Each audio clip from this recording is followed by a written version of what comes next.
السلام عليكم ورحمة الله وبركاته. شلونكم شباب؟ رجعناكم مرة ثانية من سلسلة حرب ملوك العراق، ونبدي أول هجمة من اللاعب سلوان. تحياتي إله، والهجوم على تاون 9 إن شاء الله بالموفقية لكلان ملوك العراق.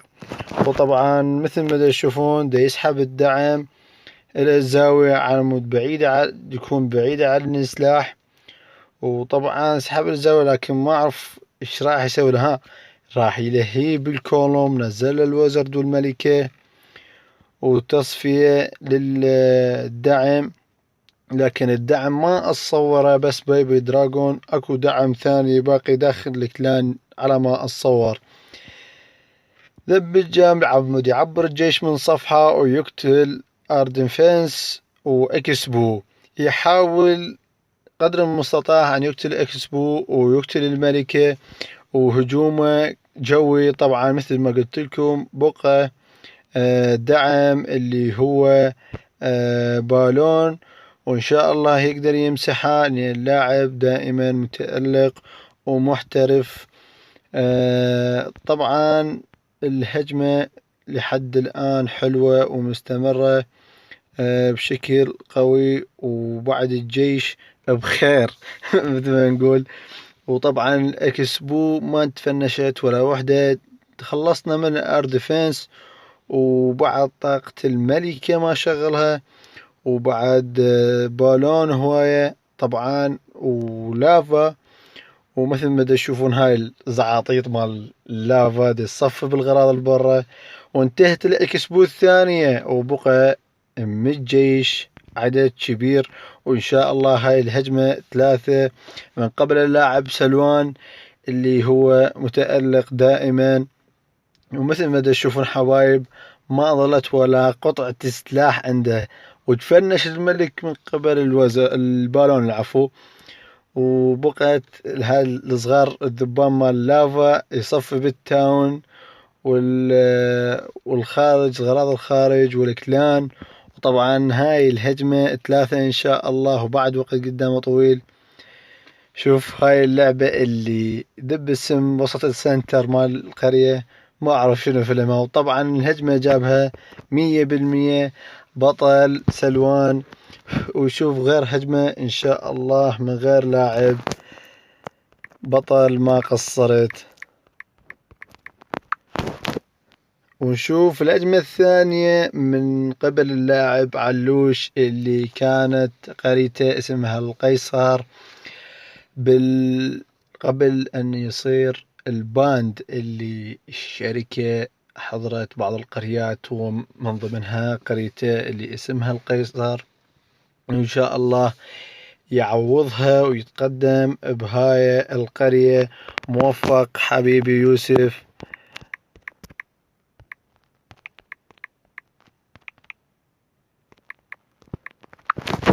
طبعا راح تقولوا لي شنو علوش وشنو يوسف. طبعا اللي يلعب قرية علوش اللي هو يوسف، مثل ما تشوفون دخل على الخصم. خلينا نتابع الهجمة سوا وشوف شلون يتألق بالهجمة. وطبعا مثل ما تشوفون نتيجة الحرب، وعذروني لأن النت جدا بطيء، ما أعرف شنو قصته اليوم وياي. يمكن أعرف بيد أصور لكم بعض الهجمات بكلاننا. شوف أول ما دخلنا لقينا الار ديفنس واحدة من عندهن تفلشت بالتاون 8. طلع الدعم الطشر، وزد راح على التنانين اللي جوا ونص اللي صعد على اليسرى. وإن شاء الله هاي الهجمة مسح من قبل اللاعب علوش. طبعا احنا المعتاد عليه نصحها بس بالقرية، بس لكن اسمه الحقيقي هو يوسف. تحياتنا إلى من قبل هاي الهجمة.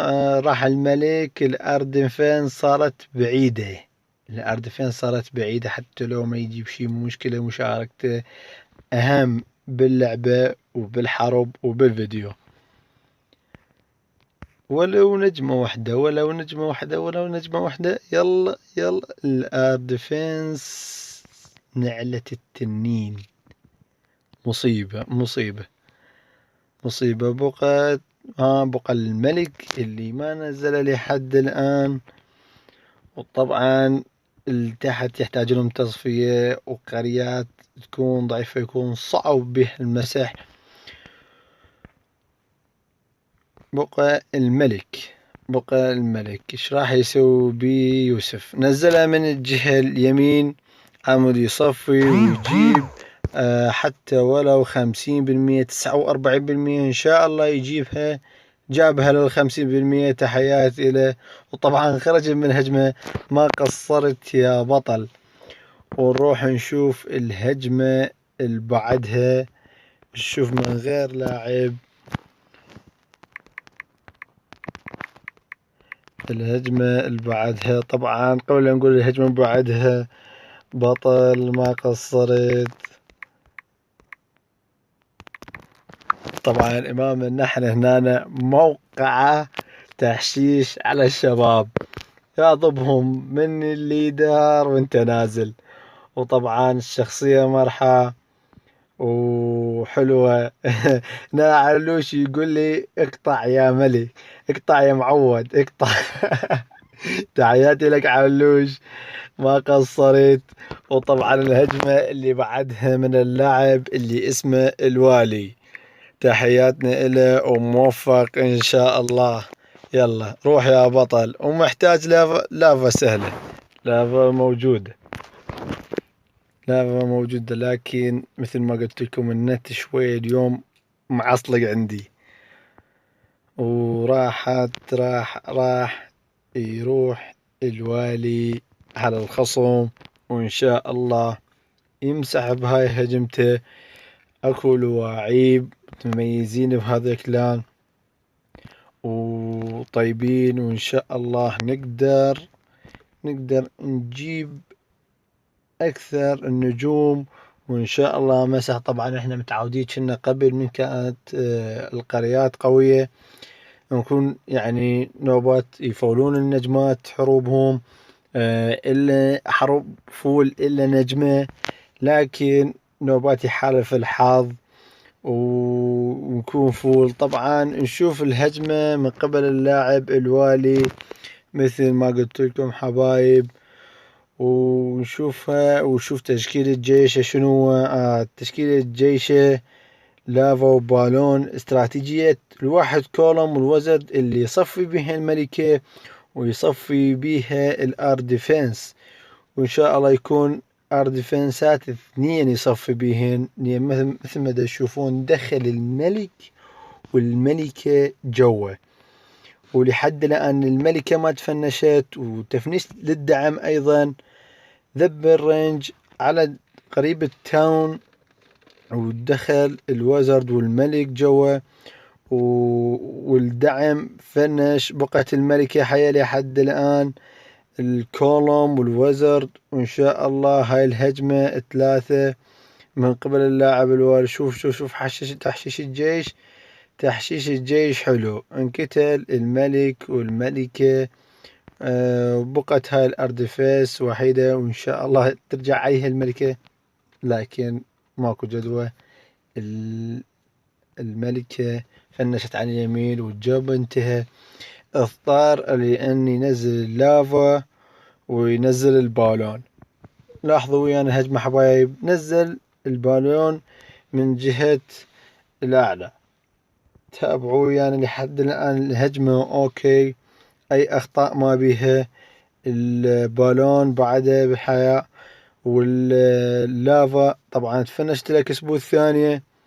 والاردفنس الاردفنس الرابعة اذا تبقى مشكلة. وان شاء الله ما تظل، لان اكو بعد بالون وعدد كبير جدا. وطبعا مثل ما تشوفون الذبان الصغير مال اللافا قدر يصفي الغراض، وبعد بالون يعني اعداده كبيرة. واللي ايضا مثل ما تشوفون البالون اللي يسقط ويعني يصفي ايضا بعض الغراض، يعني حتى لو سقط يقلل من دم الغراض والاسلحة. وطبعا هاي الهجمة ان شاء الله مسح اذا لحق وحالف الحظ ويا الوقت. طبعا اكو هجمات تصير جدا راقية وجدا حلوة، لكن ما يحالفهم الحظ بسبب الوقت. وجتي فترة زاد الوقت، ورا فترة جت صيانة من الشركة وقللوا الوقت. وطبعا هاي مشكلة اللي ما يلحق بيها اللاعب، على الرغم من انه هجمته مدروسة وحلوة. تحياتي الى اللاعب الوالي، وقدر يمسحها 100%. عاشت ايدك ما قصرت. ورد ونقدر نشوف هجمة، اكو هجمة شباب، هجمة من يا لاعب.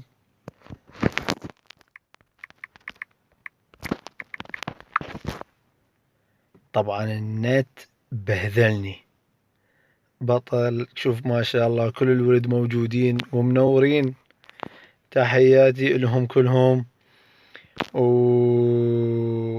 وطبعا ندور على اللي هجمة يكون منو جاهز، لأن هذا الفيديو هذا الفيديو مباشر. ومثل ما تشوفون حبايب الشباب متحمسين، معنوياتهم عالية. والنت مشكلة بحد ذاته إذا كان ضعيف أو ماكو. يلا نشوف الهجمة اللي بعدها العفو من اللاعب رضاوي. إن شاء الله بالموفقية موفق. ويلا ندخل على الهجمة حبايب. الهجمة هاي من اللاعب رضاوي على اللاعب علي هادي. ومثل ما تشوفون سحب الدعم للخارج وسحبه للزاوية على مود يكتب طريقته الخاصة اللي هو يلهي بالكولوم. وبعدها يقتله بالوزر. مثل ما تشوفون لها بالكولوم. الهجمته هي فالكيري وكولوم، وإن شاء الله تكون مسح، لأن جيشه هنا يلعب دور وحلو ما شاء الله، وخبرة بهجمته. والجيش طبعا اكو ناس يلعبون بقريات يكون جيشهم قوي، لكن فكرة الهجمة ماكو. فكرة الهجمة هي اهم من الجيش. يكون اكو جيوش يكون بسيطة ويكون ليفلها بسيط، لكن فكرة الهجمة من يبدي ومن ينتهي الجيش يلحق لو لا ماكو هيج خبرة. لكن ما شاء الله شوفوا هجمته حيل حلوة. وإن شاء الله هاي مسح 3 وبقى بعض من الهوك بالسنتر. مثل تشوفون الفالكيري لافت حول القرية وبدأت تصفي، لكن الملك هنا التيصلة أذت الهوك اللي دخل جوا. مثل ما تشوفون الملك فنش انتهى. الفالكيري يتبقى 2، وزرد 1، ارشر 1، بربر 2. ما راح اعرف اللي صفن القرية او لا. نتابع الهجمة ونشوفها للنهاية، لكن ما اتصور هاي الهجمة راح تكون 3 نجمات. ممكن هجمة واحدة ونسبة 82 او اكثر، 84 لحد الان. حتى لو تلحق الفالكيري الوقت ما يكفي. الملك مال الخصم ما راح يفنش، قتل الفالكيريات وطبعا خرج من الهجمة بنسبة 85. تحياتي لك يا بطل، ما قصرت. وطبعا راح اتوقف وياكم لهاي الهجمة حبايب، واشوفكم فيديو ثاني للشباب، وهاي حربنا راح تظل لايف. تحياتي لكم، في امان الله. لا تنسون